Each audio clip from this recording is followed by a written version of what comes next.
Assalamualaikum warahmatullahi wabarakatuh. Bagaimana kabar kalian hari ini anak-anak? Semoga tetap sehat dan semangat untuk mengikuti pembelajaran hari ini. Mari kita belajar bersama-sama.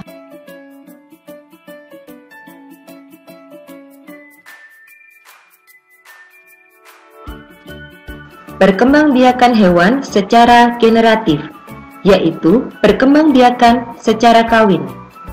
Adanya peleburan sel kelamin jantan, sperma, dan sel kelamin betina atau ovum. Dari hasil peleburan tersebut dihasilkan sigot. Kemudian akan berkembang menjadi individu baru. Jadi, pada intinya secara generatif ada hewan jantan dan hewan betina. Mari kita pelajari macam-macam dari perkembangbiakan generatif. Macam-macam perkembangbiakan hewan secara generatif. Yang pertama, ovipar atau bertelur. Yang kedua, vivipar atau beranak. Yang ketiga, ovovivipar, yaitu hewan yang bertelur kemudian beranak. Mari kita pelajari satu persatu macam-macam perkembangbiakan hewan secara generatif. Ovipar. Ovipar adalah salah satu perkembangbiakan hewan dengan cara bertelur. Ciri-ciri hewan ovipar yang pertama, tidak memiliki daun telinga, akan tetapi memiliki lubang telinga. Perhatikan gambar kepala ayam ini. Nah, ini lubang telinganya ya. Tidak ada daun telinga, tetapi memiliki lubang telinga. Yang kedua, induk tidak menyusui anaknya. Yang berikutnya, biasanya hewan ovipar bukan berasal dari keluarga hewan mamalia. Mamalia adalah kelompok hewan yang menyusui. Ciri berikutnya hewan ovipar adalah tidak memiliki kelenjar susu. Yang berikutnya, induk mengerami telur hingga menetas. Telur berada di luar tubuh induknya. Bisa kita simpulkan bahwa anak ayam tumbuh dan berkembang di dalam telur, di luar tubuh induknya. Kemudian, ciri yang terakhir, penutup tubuh hewan ovipar pada umumnya bulu, karena memang hewan ovipar paling banyak dari kelompok unggas. Unggas merupakan kelompok hewan bangsa burung. Perlu diingat, yang bertelur bukan dari bangsa burung saja. Nah, coba lihat di sini ada kura-kura, ada penyu. Apakah penutup tubuhnya itu berupa bulu? Ya, bukan, berupa cangkang. Nah, yang berikutnya, contoh berikutnya ada bunglon. Nah, perhatikan di sini, tadi Bubi mengatakan tidak berasal dari keluarga mamalia. Mamalia tadi kelompok hewan yang menyusui. Nah, ini ada mamalia yang bertelur, yaitu yang disebut platypus. Jadi, nanti anak dari platypus menetas dari telur ini.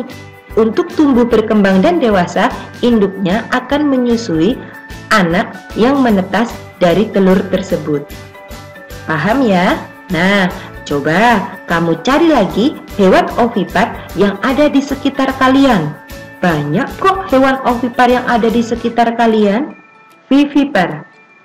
Vivipar adalah perkembangbiakan hewan dengan cara pembuahan sel jantan terhadap sel telur betina di dalam tubuh induknya. Kemudian, dari pembuahan itu akan mengalami pertumbuhan hingga akhirnya dilahirkan dalam bentuk individu baru yang sejenis. Proses ini biasanya disebut dengan melahirkan atau beranak. Jadi, dengan kata lain, hewan vivipar adalah hewan yang berkembang biak dengan cara melahirkan. Ciri-ciri hewan vivipar adalah memiliki kelenjar susu, kemudian memiliki daun telinga. Penutup tubuh hewan vivipar adalah rambut. Hewan vivipar biasanya dari kelompok hewan mamalia. Masih ingat tadi, hewan mamalia adalah hewan yang menyusui. Individu baru tumbuh dan berkembang dalam tubuh induk dan akan dikeluarkan atau akan dilahirkan dari tubuh induknya. Karena itulah, induk akan mengalami masa kehamilan. Beda ya dengan ovipar tadi. Kalau ovipar tadi, anak ayam ada di dalam telur. Telur di luar tubuh induknya.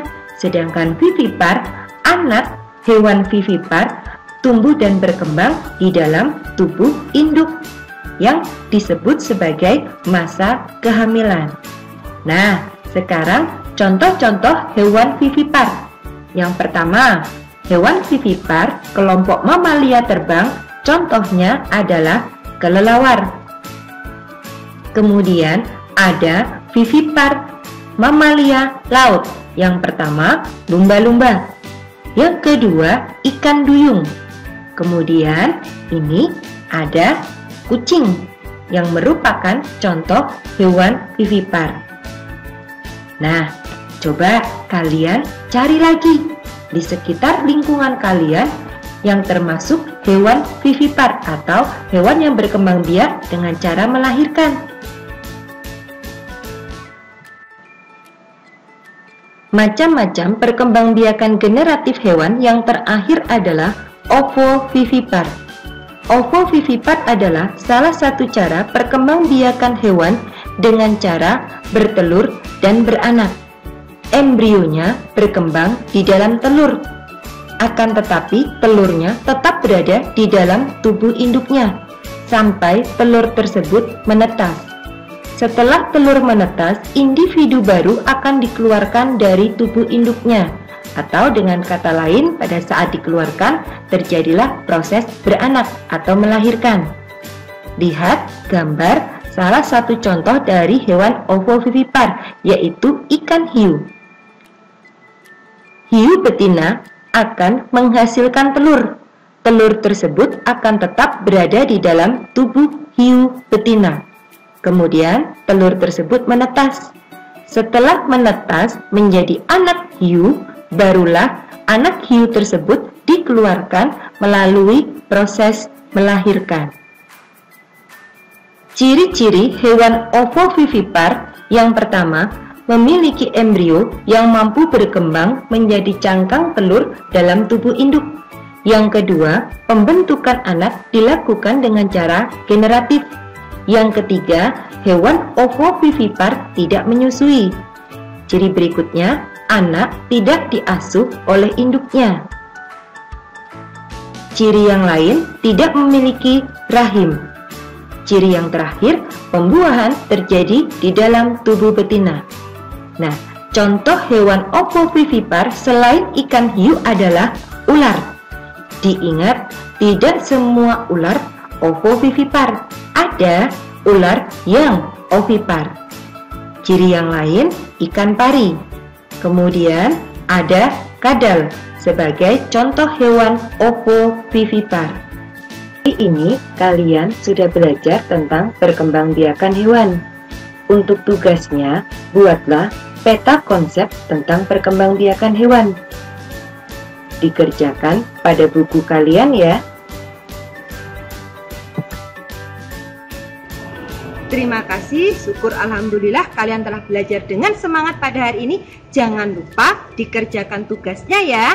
Tetap jaga kesehatan, sampai jumpa di video pembelajaran berikutnya. Wassalamualaikum warahmatullahi wabarakatuh.